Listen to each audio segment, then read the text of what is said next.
Hello, welcome to Black Man Speak. I'm your co-host, the J.R. Stewart.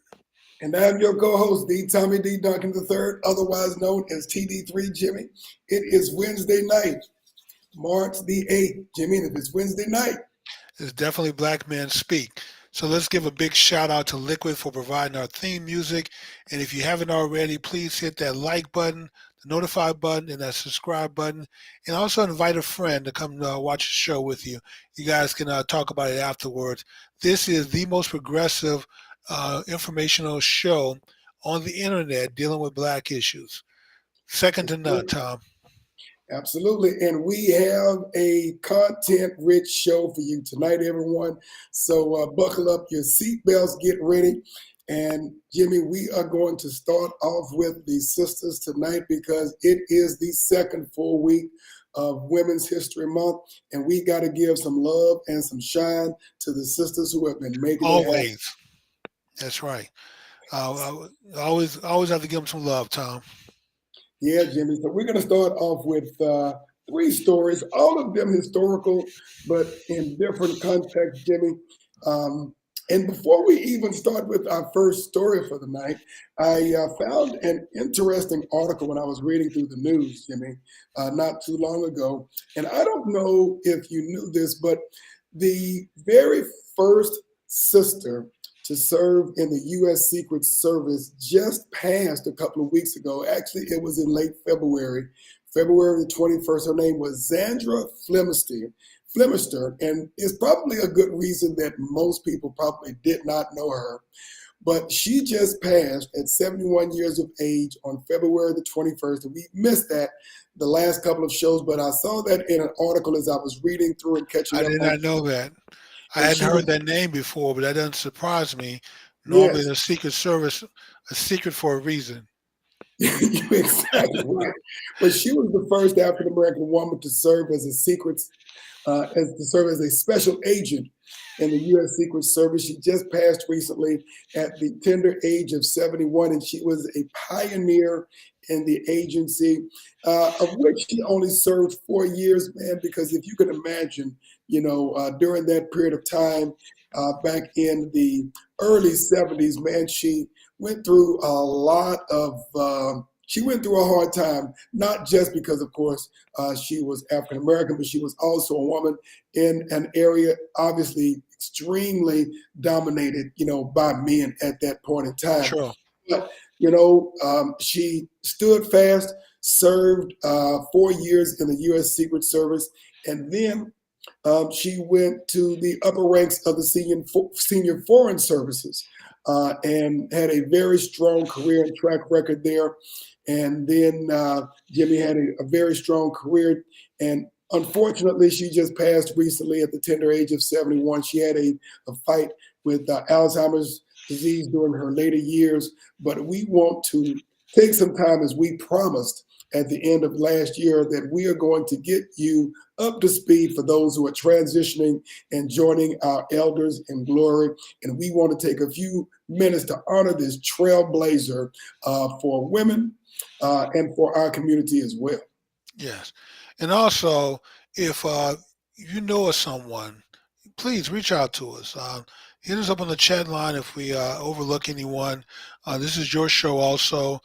So, I mean, we're the mouthpieces and the voices and the personality. Tom is the good-looking one.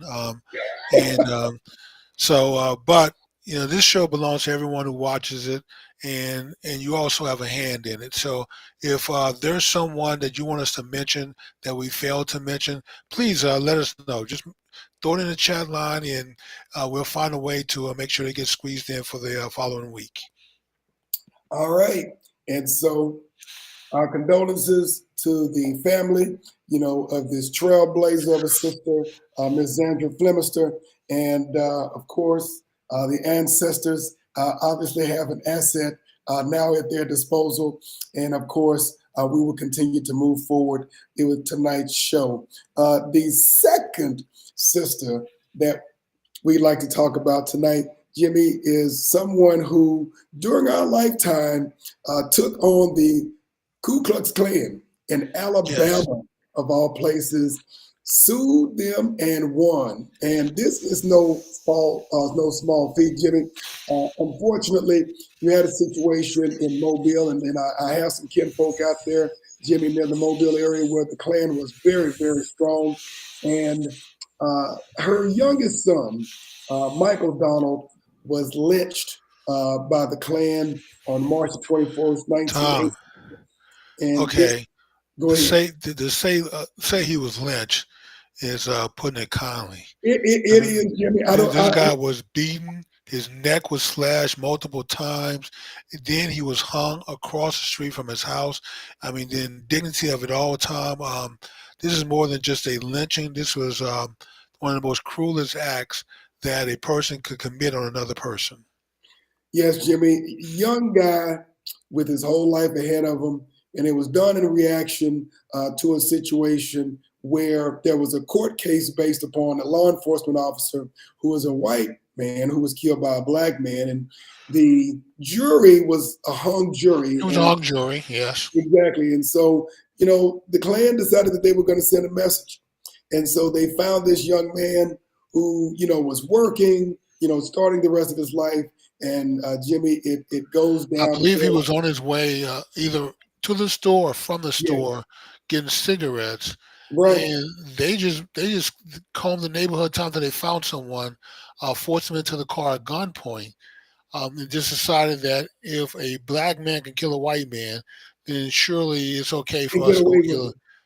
And to get go away kill with a it. black man. And, oh yeah, they had Tom. When you do something that brazen, you have no concern whatsoever. They had no concern whatsoever that they would ever see justice. Right. I mean, what a jury, all white jury of their peers are going to convict them for killing a black man? Mhm. Right. Exactly. Exactly. So, Jimmy, this was a very bad, and this is not in the 30s or the 40s, Jimmy. This is in the early 80s that this happened. And so this was not too long ago, Jimmy. This is, within our lifetime. In our lifetime, yes. Within our lifetime. And the police initially tried to brush it off and said that this was some type of drug deal gone bad or something like that. And Miss Beulah Donald decided that she wasn't going to have that, and she pushed the issue and got involved in a lawsuit by an attorney from the Southern Poverty Law Center, who suggested that she sue the Klan because she knew that her son did not deserve that type of treatment for no good reason. And Jimmy, this was a sister who was fighting by herself against the Klan, and she said, "You know what? I'm not afraid of you guys. I'll see you in court." And so they filed a lawsuit in her name in 1984. Targeting the Mobile arm of the Klan, considered one of the largest and most violent units of the Klan at that time. But she was going to seek justice for her son. Yes, Tom. And I believe as a result of the lawsuit and the judgment against them, she basically bankrupted the Klan. They She had to did. file for bankruptcy. Yeah. It took about 6 years, Jimmy, but she was awarded a $7 million judgment against the Klan, or that arm of the Klan at that time, of course, which they did not have the money. And so they literally had to file for bankruptcy. And she won the case. And she said, it wasn't about the money. She wanted to clear her son's name.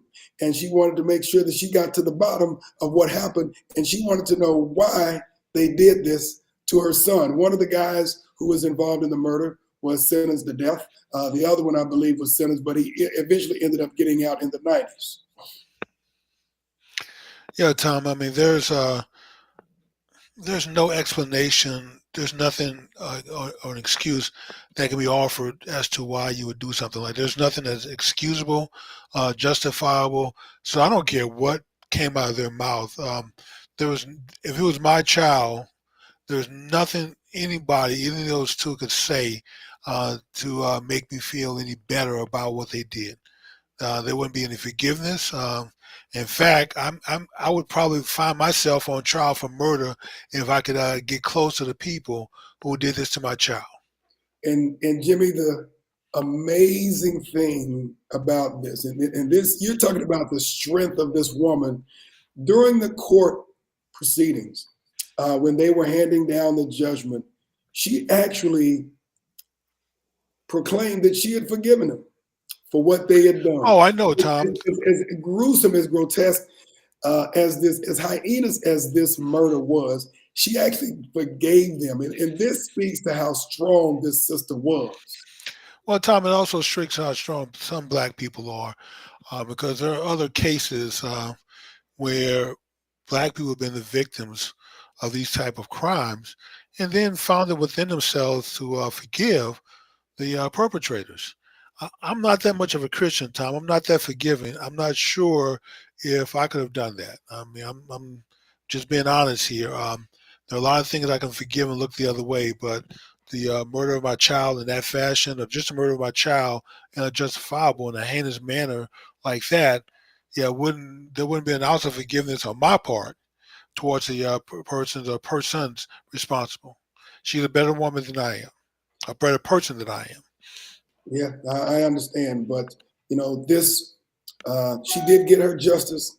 Obviously, she probably never was able to remove the hole in her heart from losing her son, her youngest son, at that.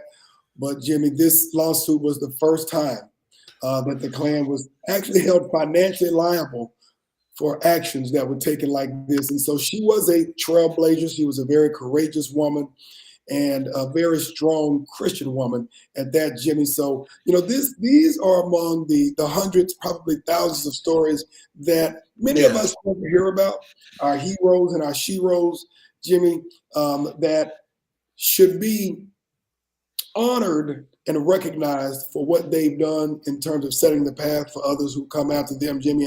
And I was not aware of this, until just reading through it just recently, Jimmy. And so these are the types of things that are the reason why we exist, why we have this True. platform, Jimmy, so we can hail these unsung heroes who have been doing things great for our country, who have gone ahead of us and made sure that there is a world that is better than the way they found it.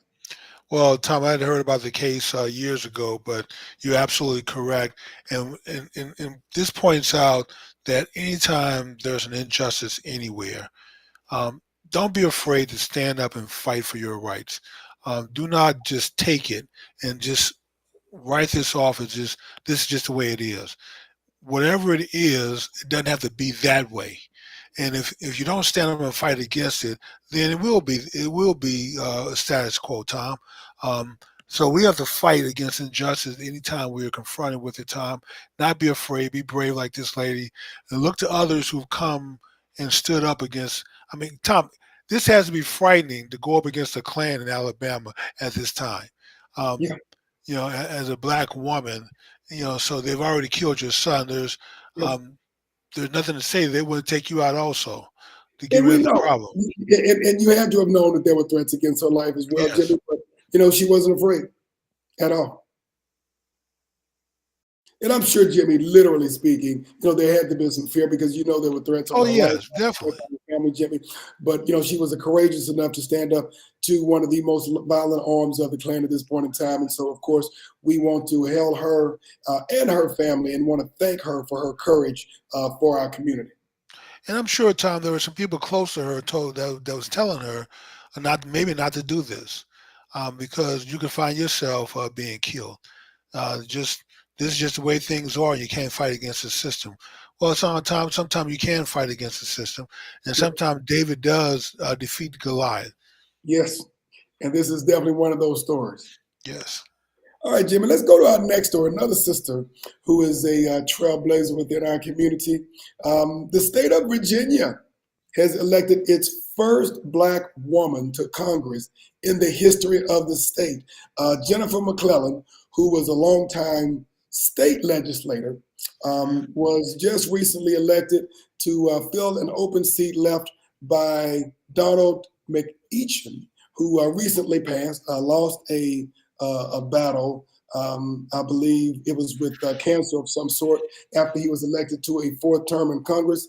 And she won a runoff and is now the first African American woman to represent the state of Virginia in Congress, Jimmy. And, in doing some of the research, only 22 states have elected a black woman to represent them in Congress. And so this is no small feat in the state.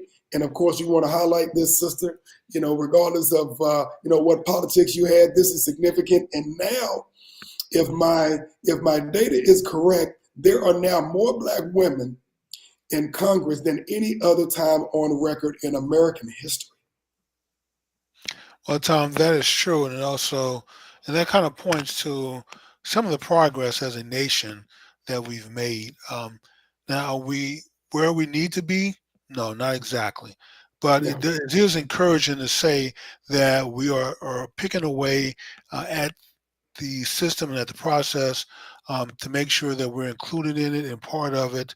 And like you said, regardless of politics, it's good to see more of us participating in the process, so we don't feel like we're left out as if this is someone else's government and we're just bystanders. In order to change the system, Tom, you have to participate in the system. You have to be part of it. So exactly. congratulations to her for her accomplishment, and hopefully we actually see this number grow in the future. You're Not right. just black women, but also black men. You're right, Jimmy. And setting the historical context for Miss McClellan, I mean, her family's political history. Her father's grandfather had to take literacy tests, and had to find three white people to vouch for him just so he could register to vote.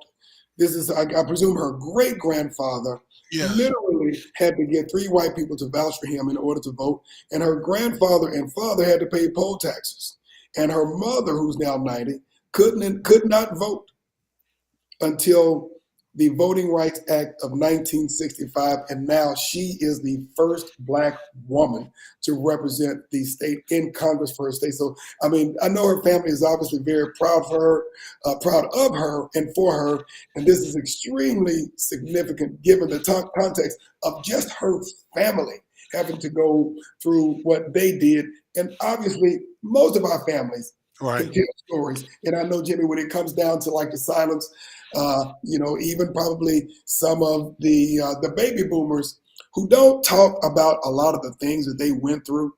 They were very quiet. They, didn't really share a lot of the pain, the heartache, and the hard times that they went through, fighting to make sure that we had a better world than they lived in.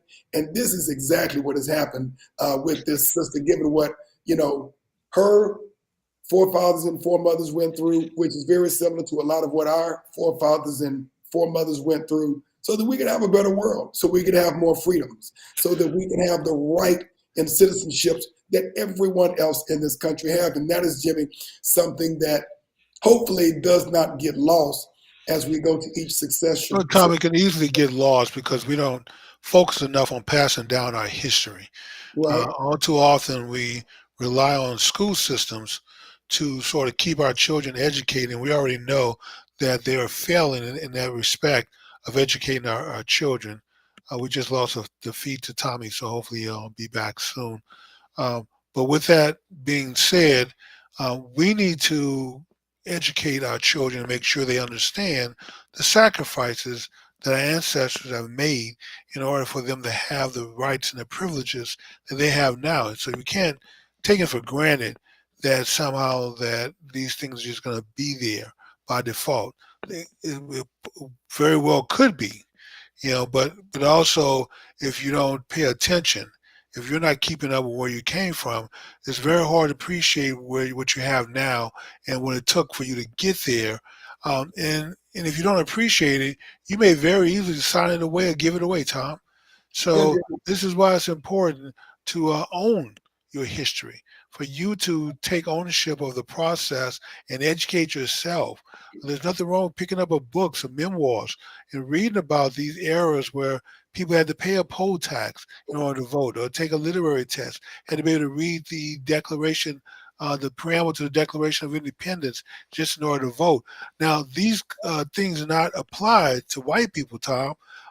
We have something in our legal system and in our language called the grandfather clause, and yeah, that's exactly where the grandfather clause came from. that if your grandfather was able to vote without restriction, then you could vote without restriction. Well, if you were just recently freed and your grandfather was a slave who couldn't vote, then guess what? You couldn't vote. So they were able to pass these strenuous conditions on voting based on that on the grandfather clause. So these are things, Tom, that we throw these things around, and sometimes we're not familiar where they came from. We don't study the language. We don't study history. We don't know how these things came about. But it's important to take a little time out. Give it one television show, 30 minutes out of the week. It should not cripple anyone from educating and feeding your brain just a little bit. Un You're poco. correct. I would agree with you, Jimmy. And again, this is why it is incumbent upon our older generations. And I understand that having to relive a lot of this history can be extremely painful, Right. having to dig up history that isn't so comfortable to talk about, whether it's about your family, about the history of what you went through, even when we talk about, this courageous sister, Donald, who had to relive the story of how her son was murdered over and over again in the court. Our younger generation has to know that history so they'll understand why we have to do what we have to do. To your point, Jimmy, why we have to continue to focus on education, why we must take advantage of the resources that we have available, Jimmy. As you know, there are immigrants that come across the world and they see a land of opportunity. Opportunities. The sky's the limit. Exactly. And again, it's not perfect, but at the end of the day, everybody coming from places where they don't have the convenience of just running water or consistent power or a free basic education, the value of that so that you can turn around your family's lives eternally. Tom, you and I have been places where just a hot bath is cherished, Yes, so valued. I mean, people don't have the luxury of a hot bath. Barely have a little water they can shower with, and it's cold. And sometimes they have to steal water and electricity. The things that we take for granted, Tom, um, is what we're talking about. So this is not to, like Tommy said, it's not to make you into an angry person. This is not to make you relive the past and only to generate hate towards others. This is to hopefully help you understand and appreciate what you have and to fight for more. That our journey is not over with, Tom. Our fight is not over with. So we're going to have to correct. continue to push until we have been fully restored as a people, and we've taken our rightful place as some of the smartest people, some of the most talented people, some of the most cherished people on this planet, because we are truly God's people. You're exactly right, Jimmy. And with that, we will go to our next story, which is going to be, I think, for me, at least a pretty fun story, Jimmy, because it speaks to the greatness of one of my all-time favorite Oh, actresses, Miss Angela Angela Bassett. Anthony Bassett. Okay, And for those of you, that's right. I already knew what you were going to say. You've spoken highly about her so many times. yes, Uh, yes. So, for those of you who may not know, but for many of you who probably should, she played the role of Queen Ramonda in the Black Panther, the second series or the second film in the series, Wakanda Forever. Well, she has been nominated for an Oscar, and she has actually set history, Jimmy. The first time that anyone has been nominated and gotten to one of the finalists as a Marvel character. And when you consider the number of Marvel films oh, that the they hits have, that they've had, yes, that's she amazing. is the only male or female that has been nominated for an Oscar by the Academy. And I had no idea. I don't really watch those shows, but I was somewhat surprised. But when I thought about it, not so surprised. But the thing that surprised me even more, Jimmy, this is only her only her second nod as a Oscar nominee with her long and successful career. This is only her second one. Her first one was Tina Turner. This is only her Yes. second Oscar nomination. I was stunned. Well, Tom, I did. I just recently watched the movie, man, and she did put forth a very strong performance. And so, if you haven't watched the movie, it's streaming now, so you should be able to go watch it for free, depending on what streaming service you have. But yes, she put forth a very, very strong performance. I had some other criticism about the movie, Tom. It seemed like it was written Yeah. by a woman. 'Cause it was very woman centric. Mhm. But yes, very good movie. Um, and she put forth. I mean, she was obviously the strongest performance in the movie. By There's, far. I mean, by far. I mean, no one even else came close. So yeah, she played a very good Queen, Tom. Right, and again, she's gotten some Golden Globe awards, NAACP Image Awards, Screen Actors Guild Awards, and think about it: for her to have been the only Marvel actor, nominated for an Oscar, this is taking into account Robert Downey Jr. and Iron Man. He's brilliant. Yes, Chadwick Boseman, may God rest his soul, for the original Black Panther. I correct. mean, not that it was. Oh, Yeah, Tom, they put out. I mean, I think in the Marvel universe, um, 40 some movies and growing, and all of them have been mega hits. yes, So they have probably, I believe Disney bought them up, but yeah, they have probably saved Hollywood at a time when the movies coming out of Hollywood were so stale, regurgitated, that simply they were running out of ideas. Marvel came along and basically reinvigorated that whole industry. I Made think going they to may have, Jimmy. I think they may have rescued the industry. yeah, they did, Tom. Made going to the movies worth going again. I mean, I love I love the big screen. And for a while there, I just stopped. I mean, it's like, man, you can't do any better than this. If this is what I'm looking forward to, I may as well stay at home and wait for the stream. But yes, and so Tom to be nominated for an Oscar The and be the only only one, person of all those movies that Marvel put out that were mega blockbusters, and this is another one, says a lot about her and I performance. say that, Jimmy, not because the original Black Panther was one, and I mean actually won for like costume, screenplay, but I'm Right, talking about best actor, best supporting actor or actress, not for costume, not for the music or things of that, but cinematography. best actor or best actress. And again, the other thing that surprised me, Jimmy, one, because I just didn't know, and two, I don't really watch these shows. But when I look at her body of work, and I go through the list of what she's been in, and Jimmy, you may remember some of these movies, but you think of How Stella Got Her Groove Back, Waiting Right, to Excel, the classic Boys in the Hood with Lawrence Fishburne. Wishbone, yes. Exactly. You think of Betty Shabazz in Malcolm Malcolm X. next. She did not get an Oscar for her role as Betty Shabazz in Malcolm X. The only one that she got an Oscar nod for, she didn't win, was What's Love Got to Do with It, which quite frankly I think she should have won, but just because of the timing of the movie and the competition at that time, it didn't happen.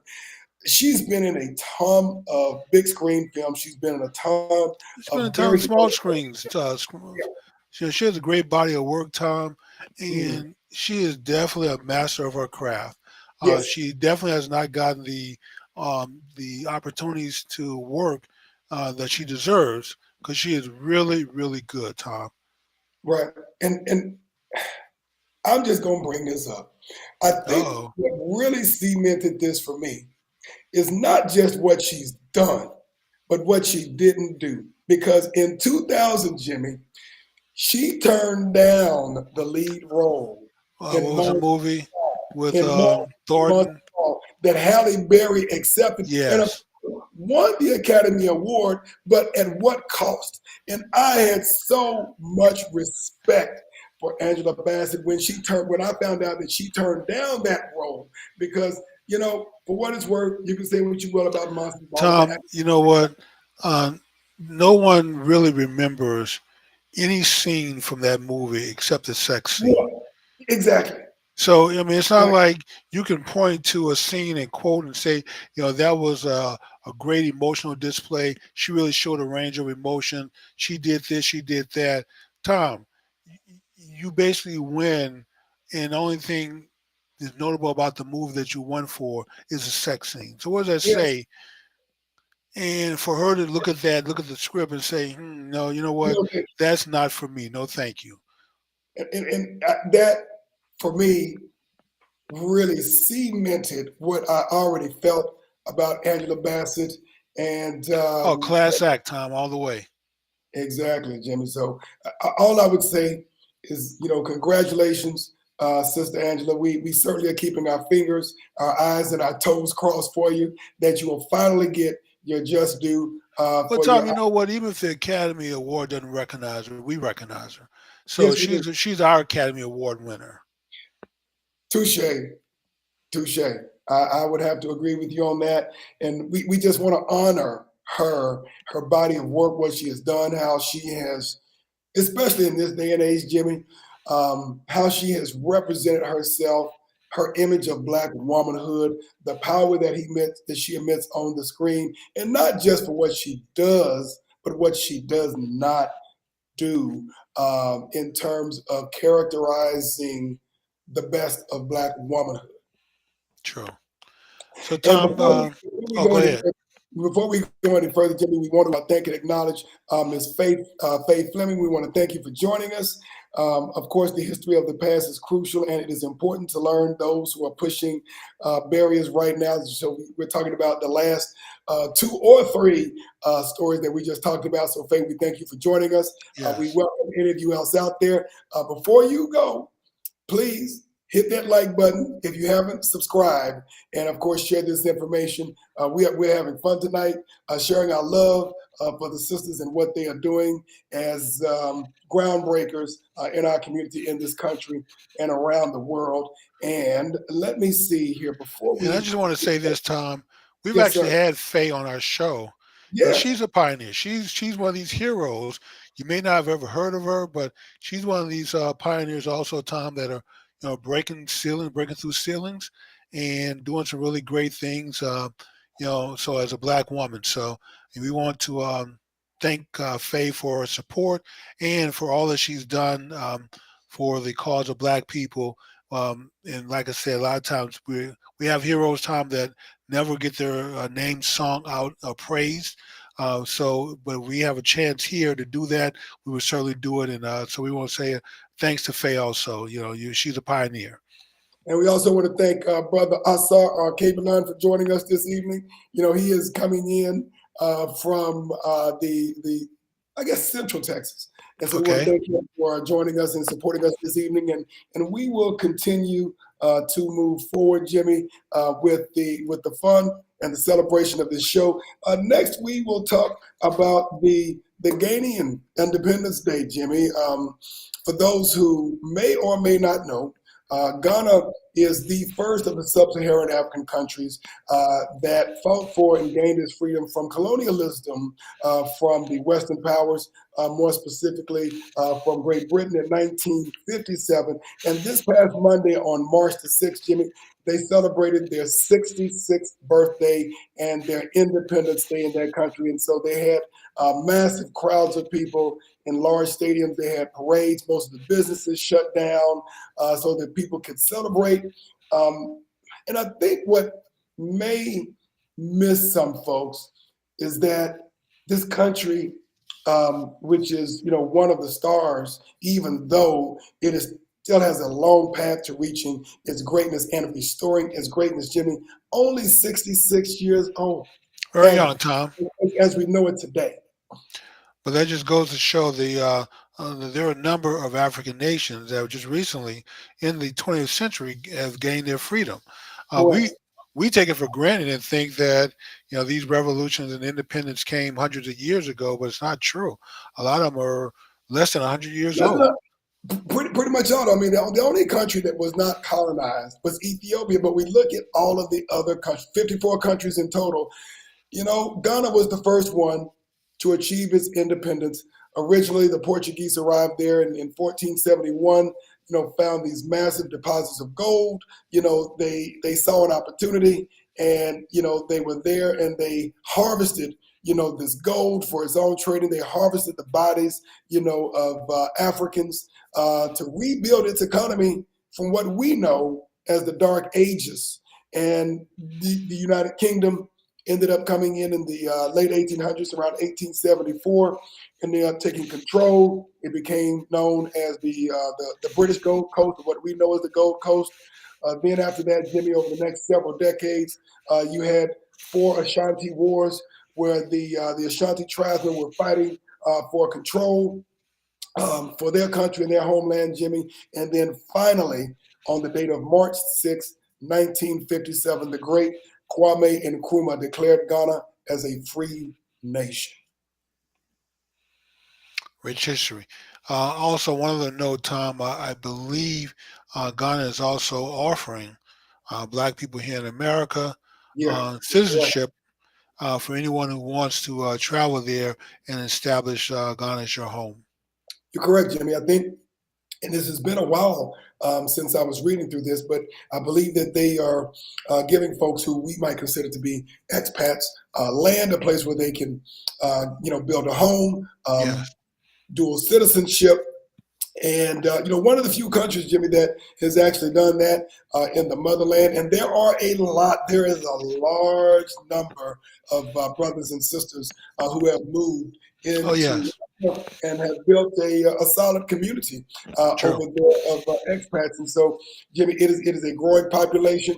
Not that it doesn't have its challenges like any place else, including the United States of America, but to go there, Jimmy, let's say as a family, young family, or a retiring couple, and to go there and say, "Hey, I feel like I'm at home. I feel like I'm accepted as a human being. I'm not looked at in a certain way."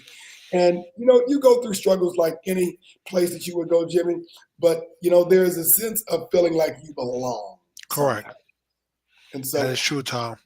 exactly. So, all that being said, this is a day of remembrance, Jimmy, a day of remembering the trials that the countrymen had to go through. President Nana Akufo-Addo spoke to the Ghanaian nation out of one of his great stadiums there to talk about its history, its glory, its struggles, and obviously now its push and its path forward to freedom and prosperity in the 21st century. So, of course, we wish our Ghanaian brothers and sisters greatness and prosperity, Jimmy, and more power to the brothers and sisters there. And maybe Jimmy will get there one of these days. Yes, that's the goal.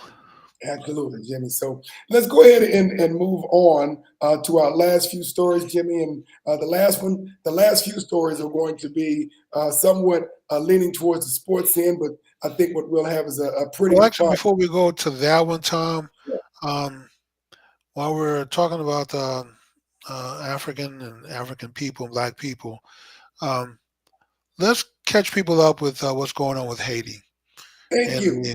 the convention or the summit that they Yeah, just recently had with United States and Canada and some Caribbean leaders about how to deal with the problem in Haiti.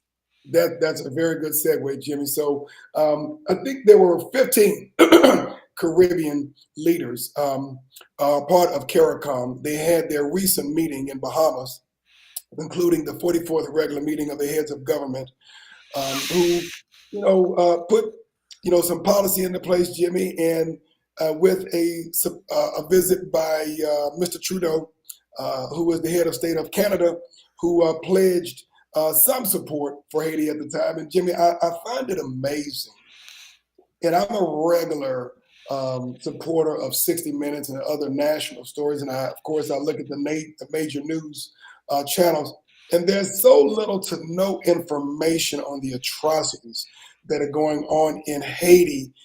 And I understand, and I definitely get our country's support for the Ukraine and the war that Russia is waging, on the men and women of Ukraine. But to look at the atrocities that is going on almost in our backyard, and there seems to be no one or very little attention being paid to it. And so, I mean, I'm optimistic that our brothers and sisters in the other Caribbean countries are collaborating together to talk about their strategy and their policy to support the folks on the grassroots level in Haiti, and to help provide, hopefully, a an end sooner than later to the murder, to the kidnapping, to the extortion, to the rape, to the atrocity, to every bad thing that's going on there. I think, Jimmy, somewhere close to 200 gangs that control, I believe, 70 plus percent. 65% of the country, so Tom, and they're fighting for the last 35%. If that happens, And God bless the people who were there. But Tom, that speaks to the fact that um, there are very few, if any. I'm not sure if there are any white lives involved here. And I hate to say this, but it's a reality based on our past. I mean, we look at what our response was to um, what was it, Grenada, Right. when the medical students there were caught Ah, in an gotcha. uprising. I mean, we sent the paratroopers in to restore order to make sure that they could be safely escorted out of the country. And Tom, but now this is atrocities that are happening to black people. I am glad to see that our nation, the U.S., has pledged weapons, not people. They've pledged some guns and some bullets. If the people of Haiti can get together a police force or a military response to take the country back, they'd be glad to supply the weapon, which I figure was going to be their response. But I doubt very seriously, Tom, that they would ever get a U.S. troop, a CIA trainer, or any bodies there to help coach them, teach them, train them in any kind of way. So if this is going to be, if Haiti's going to be saved, then it looks like Jamaica's taking the lead with offering to send troops and a police force, and I hope other Caribbean nations join in um, and put together a force that can put the gangs in check. You're right, Jimmy. And in addition to that, the U.S. Support. I wasn't aware that they had committed some reasonable degree of weaponry to help the Haitian National Well, they Police. said supplies, and I'm hoping supplies mean guns and bullets. It Well, could mean it could, blankets and it could be MREs, it could Tom. be it could be bottled water and bed Yeah, bottle. it could be bottled waters, some blankets, and some food. So, Yeah. so you're right about that. I'm hoping that when they say supplies, that they really mean weapons. Unless they say military weapons, Jimmy, I would be a bit skeptical unless they said military weapons, because that's what the Haitian National Police need. And the Canadians, interestingly enough, Trudeau said that they are committing naval vessels, not troops on the ground, but naval vessels. I don't know what naval vessels are going to do I don't unless you know have. either, Tom, because these gangs don't have a navy. They don't have No, any they ships out don't. in the water. And I mean, what are you going to do? You're going to bomb them from the sea? Jimmy, without killing a lot of civilians, I have no idea what naval vessels are going to do. So I do believe that the Biden administration has pledged. I don't know if they've done it yet to open the door for 30,000 uh, Haitians to immigrate to America each month. But I hear trying to get a passport and apply for the process. So you can imagine how many Yes. people are flooding immigration offices trying to get an application in and try to get out. And Jimmy, that's 30,000 across 4 countries. I believe that's Haiti, um, Cuba, Nicaragua, maybe Venezuela. I believe there's 4 countries that Biden's policy applies to, and I think that's a total for all 4 countries. Tom, it's not even a half million a year. I mean, No, 30,000 a month. I mean, it sounds like a lot of people, and it is to some degree. But when you look at the bigger picture, Tom, we're only talking about what, less than 40,000 people a year, and you got to right? split that among other countries. I mean, how much are you really doing for the Haitian people? And, Yep. and I still submit that the Haitian people are being punished for their past history, but we don't need to go there and talk about that again because we run out of time. But Yeah, you are right, Jimmy. And by the way, looks like Sister Faye tried to call in, but she said the number was not working, and I don't see any calls coming in, so I don't know if um, our number is tied in or not. But it looks like she may have tried to call in and could not get through. I will check on that since my phone company now controls that number again. So I'll check on that after the show. Okay, good deal. Because she said the number she had not in service. We also want to welcome Miss Audrey Booker, who's joined our show for this evening. So we want to thank her for joining us, and then also we want to thank Miss C. Reese for joining us this evening. We want to thank her for joining our show, and we will continue, Jimmy, on the story that we will move forward with. But again, we've got to provide support to the people of Haiti. I mean, we Right. profess to be a democratic country who supports democracies, Jimmy. This was a democratically elected country whose head of state was assassinated in 2021. It's been 2 years, Jimmy. There has Well, been no Tom, that. okay, assassinated with some loose connections, possibly to the CIA here in America. Yeah. Um, so we will wait until these people have had a chance to go to trial, see what Mhm. comes out at trial as to our involvement by the U.S. But a lot of those conspirators, Tom, were singing that they were weaponized, trained, and the plans were drawn up by the CIA. So we'll see how true that is. Yeah, yeah, that's true. That is true, Jimmy. So we will now go to the latter half, Jimmy. We have about 15 minutes left in our show. And, kind of an interesting story. Someone that many of us know, Dwayne Johnson, his stage name is The Rock, used to play football at the college. I don't know that he ever really had a pro career, Jimmy, but he became very He famous tried to as play a pro ball, couldn't quite make it. I believe he went to the Canadian League. He may have played there before getting cut and becoming a wrestler. Right. Well, he and two of or a couple of his business partners actually are part of a group, an investment group that have purchased the XFL Football League and have now joined into the Spring Football Consortium, Jimmy. So they just started playing, I believe, within the last couple of weeks or so. There are 8 teams in the XFL. Hmm. They, I believe, are doing all of their practices in Arlington, Texas, in the North Texas area, and are then playing in their home cities. And in doing a little research, Jimmy, I think they ended up buying this team for somewhere in the range of about $15 million from the former owner. Who was a WWE wrestling executive, Vince McMahon. He Right. launched the XFL in 2001. It went under, then he resurrected it in 2018 and I'm sorry, 2018, and it started back again in 2020, right before COVID started, and obviously it's been a couple of months. So we know what Bad happened. timing. I think it filed for bankruptcy, and so Jimmy, let's just say that they probably got this franchise at a pretty good price. Yes. So let's wish them luck with that. I haven't watched any other games yet, so but I'll see. I mean, they're going to be playing football at a time when, for me, it's a dead spot on the calendar. It's Mhm. after NFL has stopped playing. Um, March Madness is played out, so there's no college basketball. The NBA will just be in the finals and the playoffs at that time, so they're coming along at a good time. Baseball that just doesn't do it for me. I'll Why watch a me? little bit of the World Series, but that's about it for his baseball. Soccer doesn't do it for me, and of course, hockey doesn't do it for me. Yeah, Jimmy.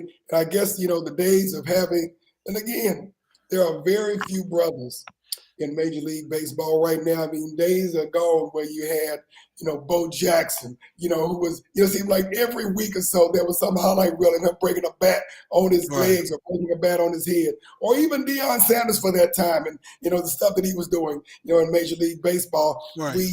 It just isn't the same. But interestingly enough, uh, the XFL, there are currently 8 teams, 4 of which are former players. Some of these names you might know, Jimmy. Terrell Buckley, Hmm. um, Rod Woodson, who is a former, I think, Hall of Fame defensive Yes. back. Hines Ward, who used to be a standout with the Pittsburgh Steelers, and then Anthony Becht, BECHT. And so 50% of their coaches are African American, which kind of puts the NFL to shame, given that they have 32 teams and I think only 3 right now. Well, I plan on watching because, like I said, it's won't be very much on sports wise to watch. So for me, they're filling a gap. So I hope they succeed and that they stay afloat. If not, Tom, I'll have to fall back on the women's league. Yeah, you may be right, Jimmy. Well, again, you have March Madness come up. We'll talk about that on the later show. And Yes. then by the time March Madness is over with, then you're going to have the NBA playoffs. And that, of course, is always that'll at least carry you for maybe 2 months between March Madness and the NBA playoffs, two and a half Right. months. Yes. Yeah. The NBA playoffs now have been stretched out. So they take them well into May. So that'll provide something until football season starts back up.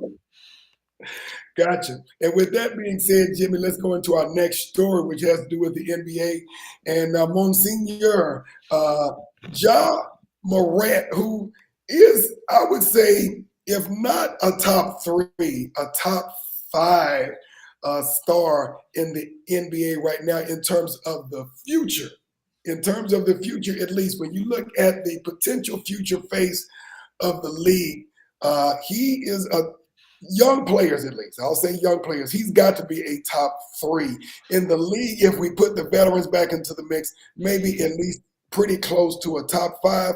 But Jimmy, he's been doing some stuff off the court that hasn't Tom, been making the NBA very happy at all. okay, you say top five. I say that he's probably the most exciting young player in the Exciting, league yeah. right now. I would say exciting in terms of most exciting number You one. know, so I mean, there are there are other players that are up and coming that are potential Hall of Famers that are going to be stars in this league, but he is definitely a highlight reel among that group, Tom. And yeah, top five overall, but definitely number one when it comes to being young, gifted, and very exciting to watch.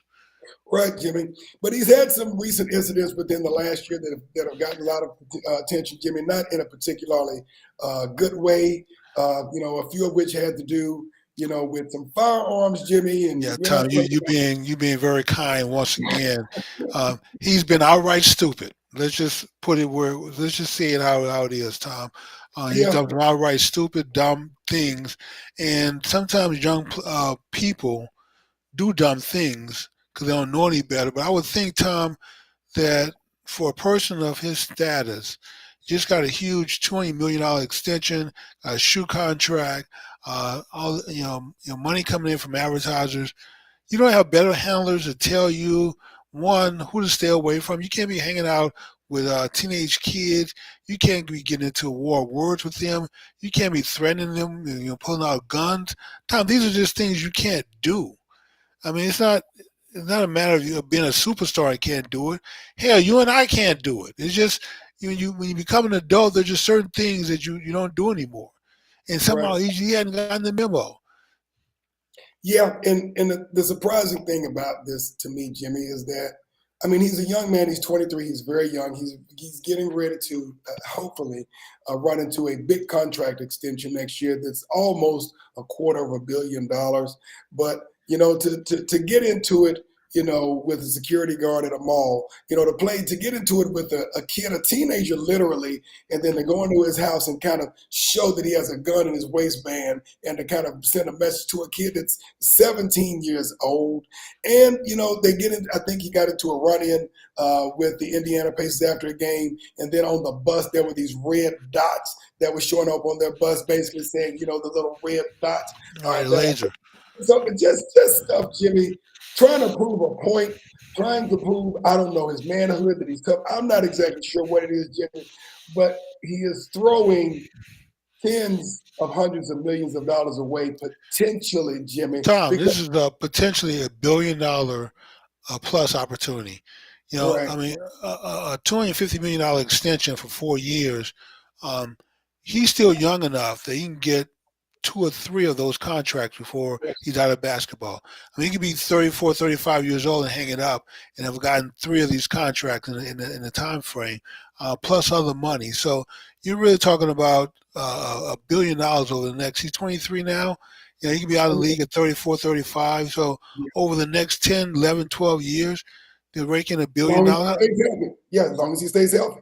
How many black men have that kind of opportunity to Right. sort of throw that away, throw the chance away? Not to say that if he got kicked out of the league or something, that he would be destitute or broke, but once again, it's not about how much you have; it's about how much you're capable of earning based on your earning potential. If you have $1 million capabilities and you earn $1 billion, then you're an overachiever. But if you have $1 billion capabilities and you're only earning a million, then you're an underachiever, even though Yeah, you're rich. very true. Very true, Jimmy. So again, I know there are a lot of people. There have been a fair share of athletes well-known athletes who have expressed their opinions, and I know that the league, of course, is hoping that he can, clean everything up. And I know that a lot of, the older players are expressing themselves and saying, what are you doing? And more importantly, they're talking to his dad. It's like, dude, please make sure that we understand that you probably poured a lot of the right things for him to get this far, but it can be blown in a. Okay, it looks like we've lost Tommy's feed again, so he should be back once the video feed is restored. Let me say this: I have a solution for this issue, not just for him, but any other young player that's in that situation. If the league or the team cares about, keeping him on the right track, then go out and find the biggest, baddest person you can, give them a billy club, and pay them to follow these stars around. And anytime they do something questionable, um, let the bodyguard know you have carte blanche to hit him over the head. Now, you may give him a concussion. We may have to invoke the concussion protocol, but that's better than them being in jail or injuring someone, or ruining their career over doing something dumb. Just have some big guy follow them around. When you make a dumb decision, let them know, hey, this is something you shouldn't do. There's a good chance this is going to blow up in your face. And then if they continue to do it, go ahead and do what you have to do. Hit them over the head, knock them out, take them home, put them in the bed, and call the doctor and let them know that, hey, this is what happened. You may have to treat him for a concussion tomorrow, but at least he's home safe. So, and it looks like Tommy is still out, and there is one more story that I want to cover before we close the show out, and that is the black people who recently went to Mexico, were kidnapped. Two of them dead, were shot and killed by the cartels. One in the hospital, seriously injured. Um, and I'm just very disappointed over the response from the administration over what happened to these. So, Tom, I wrapped up the sports story, Yeah, I didn't and know that. I didn't know that I had lost my signal. yes, so and just wanted to, in the last minute or two that we have left, I wanted to say that how disappointed I was from the administration response to the black folks who went to Mexico, found themselves in the middle of Oh, a cartel gotcha. shootout, being kidnapped, two of them dying, one in the hospital seriously injured. You know, Tom, the wife and I have been down to Metamoros. We've gone, crossed over the border from Brownsville to go into Mexico. Um, I always thought of it as being a tourist town, and now you can't even cross the border into what you think is a safe town without the possibility that you may end up with a gun stuck in your head, and then you may end up dying.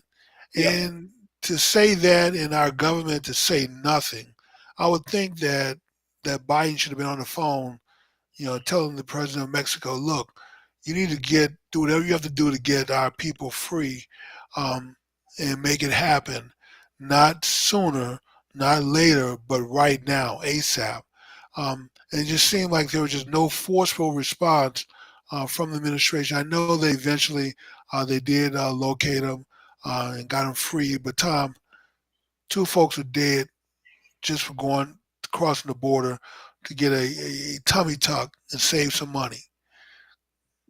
yeah, Jimmy. And I hate to say this, but again, when we talk about how we have responded to Haiti, I don't see it any different as to how the administration has Yeah, I responded. know you're right. That is that's a It's the sad same thing. statement. The question is, people got to wake up, and we've got to leverage our collective power to say, hey, enough is enough. But we've got to understand that, unfortunately, Jimmy, sometimes we're the only people that are going to support and protect us. It's a sad statement. But again, I look at this statement about these young people in Mexico. I look at what's going on in Haiti. It's the same response. Well, Tom, you look at other people's stories of that have been kidnapped or have been killed around the world, and the response of the U.S. government when you're talking about a white person, especially a white woman, Mhm. a young white person. So. I'm thinking if justice is supposed to be blind and we have equal protection under the law, then our response should be equal in all cases. Correct. So there should be some cases we speak up and make a lot of noise.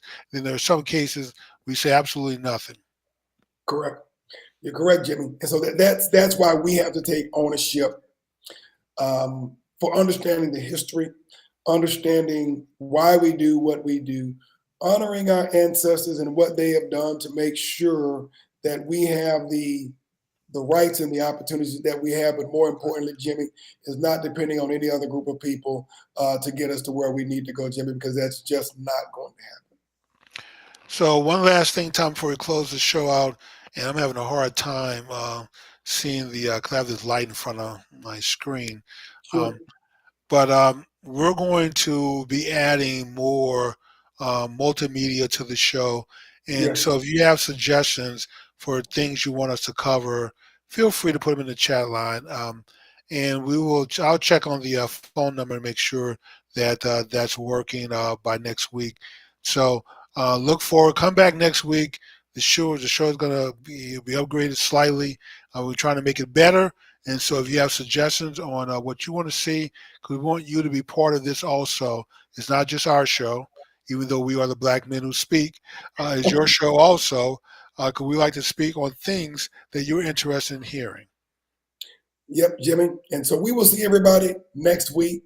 That will be March the 15th of 2023, Jimmy, because if it is Wednesday night, It's definitely Black Men Speak. good evening, everyone.